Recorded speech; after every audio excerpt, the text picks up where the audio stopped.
अंधभक्तांनो, बघा, आपला देश 140 कोटी लोकसंख्या असणारा देश आहे. जगात एक ताकदवर असा देश आहे. जगात आपल्या देशाला किंमत आहे, आपल्या देशाचं वजन आहे. फक्त कार्यक्रम आपला गंडला कुठं, की काही लोकांच्या एप्स्टीनच्या नादापायी देश दुसऱ्यांकडे गहाण ठेवला की काय? असे प्रश्न आता भारतातल्या लोकांना पडायला लागलेत. मी याचं एक ज्वलंत उदाहरण तुम्हाला दाखवतो. हे आहेत अमेरिकेचे ट्रेझरी सेक्रेटरी स्कॉट बेसंट. ते काय म्हणतात, मोदी आम्ही जे बोलतो ते ऐकतात, म्हणून आम्ही त्यांना रशियाकडून 30 दिवसांसाठी तेल खरेदी करण्याची सूट देतो. अरे, अमेरिका भारताला तेल खरेदी करायची परवानगी देणारा अमेरिका कोण आहे?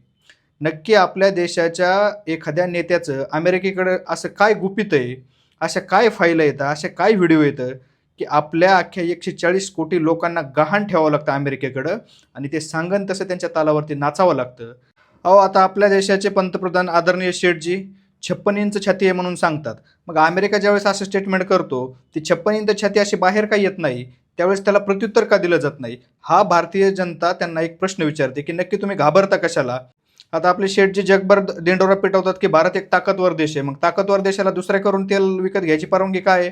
अहो, 2008 साली आदरणीय मनमोहन सिंग साहेबांनी एक आपली ऊर्जेची पॉलिसी बनवली. त्या ऊर्जा धोरणात भारत फक्त ठराविक एका देशाकडून तेल खरेदी करणार नाही, तर वेगवेगळ्या जगातल्या देशांकडून आपली तेल खरेदी करणार, जेणेकरून उद्या जर अशी काही युद्धजन्य परिस्थिती, काही आंतरराष्ट्रीय संबंधात जर काही बिघाड झाला, तर आपल्या देशाच्या ऊर्जेच्या धोरणावरती कुठला परिणाम होऊ नये म्हणून त्या काळात त्यांनी तसं धोरण स्वीकारलं होतं. कारण ते शिकलेले होते, त्यांना एक अभ्यास होता ही काय गोष्ट केल्यानंतर त्याचे काय परिणाम होऊ शकतात.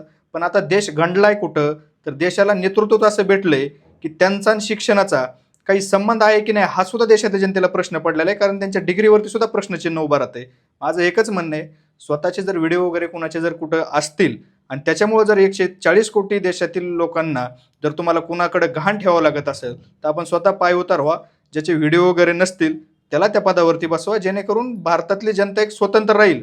आपल्याला संविधानाने एक अस्तित्व दिलेलं आहे आणि ते अस्तित्व आपलं टिकलं पाहिजे. आपण कुठल्याही बाहेरच्या देशाचे गुलाम नाहीत. आपण इंग्रजांकडे गुलामगिरीतून आपण स्वातंत्र्य मिळवलेलं आहे, हे भारतातल्या जनतेला माहिती होतं. पण आता भारतातल्या जनतेलाच प्रश्न पडायला लागलाय की आपण परत पारतंत्र्यात चाललोत की काय? कारण भारतानं काय खावा, कधी झोपावा, कधी उठावा, कुणाकडून काय घ्यावा, हे जर अमेरिकेसारखा देश आपल्याला सांगत असेल, तर कुठंतरी आपल्या भारताच्या नेतृत्वावरतीच एक प्रश्नचिन्ह निर्माण झालंय. याच्यामध्ये काही शंका नाही. आता अंधभक्तांनो, तुमचं मत काय आहे हे खाली तुम्ही कमेंटमध्ये नक्की सांगा.